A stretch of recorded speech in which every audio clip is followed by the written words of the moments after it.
Let me try to imagine that, and let's let history be our guide.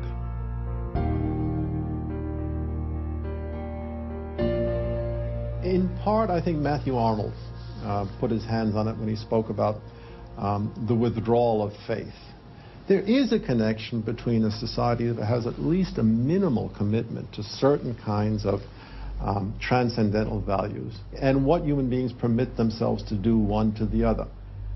That got me thinking, what other societies have used Darwinism to trump all other authorities, including religion?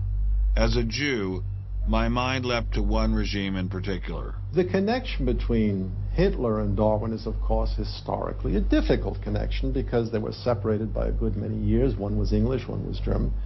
Nonetheless, if you open Mein Kampf and read it, especially if you can read it in German, the correspondence between Darwinian ideas and Nazi ideas just leaps from the page. Of course, you have to add every historical caution. Not everyone who read Darwin became a Nazi. Obviously not. No one is making that case.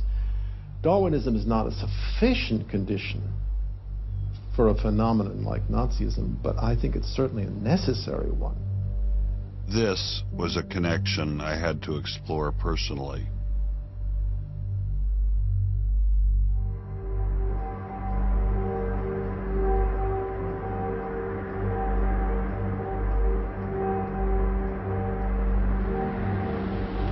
American officers arrive at a Nazi institution seized by First Army troops. Under the guise of an insane asylum, this has been the headquarters for the systematic murder.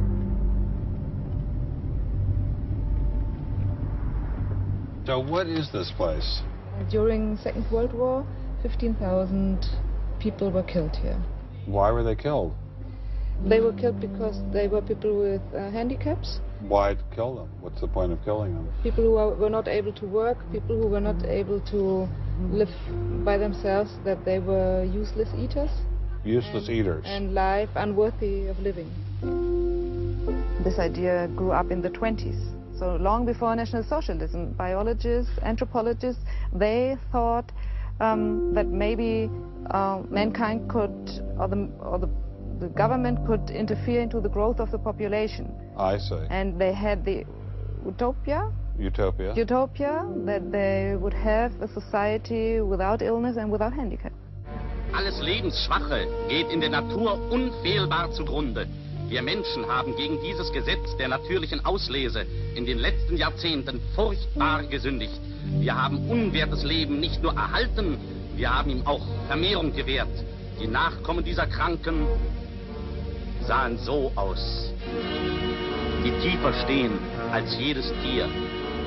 So this was a Darwinian concept? Yes. And also a Malthusian concept, very much Malthusian.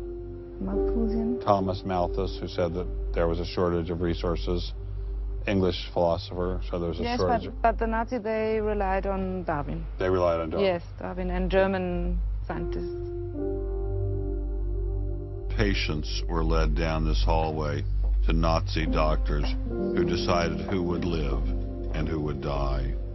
They were accompanied by 15 nurses. Nurses, yes. Nurses, male and female nurses. So nurses were helping lead them to their doom. Yes.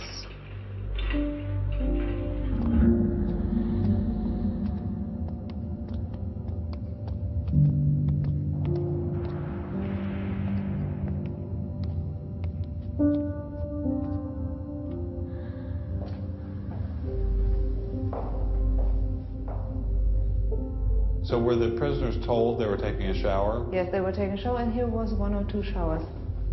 So how many people were brought into this room? 60 to 70.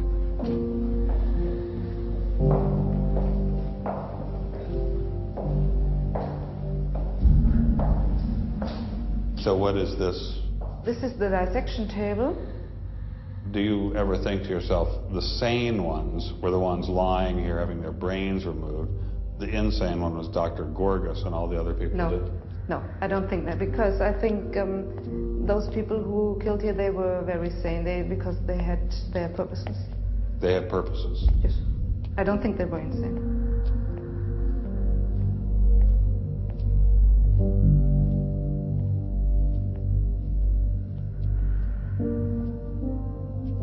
had 2 crematory ovens. I see. And they killed about 70 people. A day. So a day, so they had... That's barely enough. And they only killed from Monday to Friday.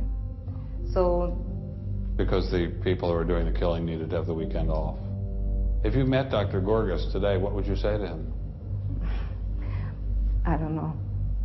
I don't think that it's my role to tell him something. It's difficult to describe how it felt to walk through such a haunting place, to know that these cold stone and tile walls were the last things the victims of Hadamar ever saw. I wanted to explore this connection further, so I met with the author of From Darwin to Hitler, Dr. Richard Weikart. Hitler and many of the physicians that carried out this program were very fanatical Darwinists, and particularly wanted to apply Darwinism to society. Was wir uns unter der deutschen Jugend der Zukunft wünschen, ist etwas anderes, als was die Vergangenheit sich gewünscht hat. Wir müssen einen neuen Menschen nehmen, auf das unser Volk nicht an den typischen Degenerationserscheinungen dieser neuen Zeit runde geht.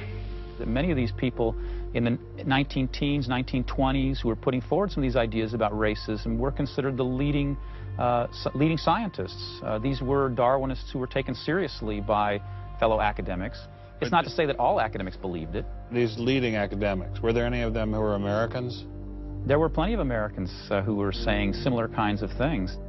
Not only were Americans saying such things, they were pioneers in this fledgling science known as eugenics.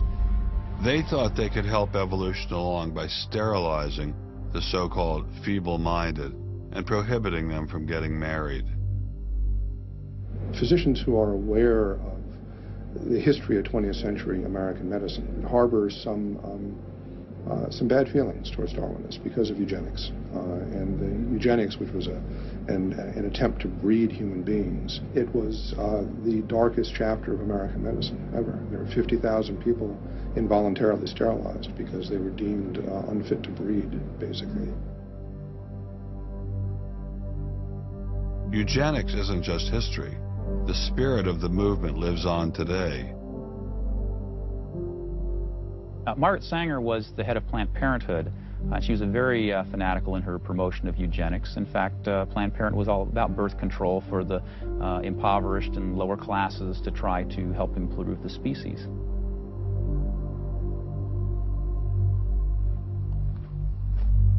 From Hadamar, I traveled with Dr. Weikart to Dachau, where the Nazis applied the ideas of eugenics on a massive mechanistic scale.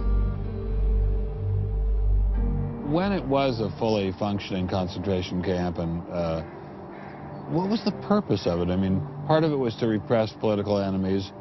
What was the rest of the purpose? Well, beyond the repression of the political enemies, which was its purpose at the very beginning, then later on it transformed into repressing racial enemies. And sometimes those categories overlapped, because sometimes they thought that these people were political enemies because they were inferior biologically. The war itself was part of the Darwinian struggle for existence for Hitler. And he saw the extermination of the Jews as one of those fronts to this warfare going on as this Darwinian struggle for existence. Would you say that Hitler was insane? No, I wouldn't say he was insane. I think he had imbibed some very, very wrong ideas. And in fact, I think he took the logic of them in certain ways that brought him to take very radical solutions for them. Would you say he was evil? Oh, I'd definitely say he was evil. Is there such a thing as evil? Oh, I think there is. And is there such a thing as good? Oh, definitely. And evil can sometimes be rationalized as science. Oh, sure. And evil can sometimes be rational. When it's rationalized as science, and I think when it's rationalized in this particular way, in particular, I think Hitler thought he was doing good. He thought he was doing good? Oh, I think so. He thought he was benefiting. He thought he was benefiting humanity by driving evolution forward and creating a better humanity.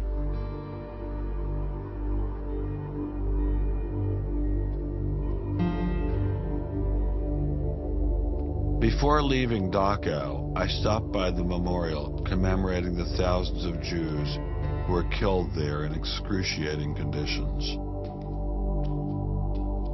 I know that Darwinism does not automatically equate to Nazism. But if Darwinism inspired and justified such horrific events in the past, could it be used to rationalize similar initiatives today?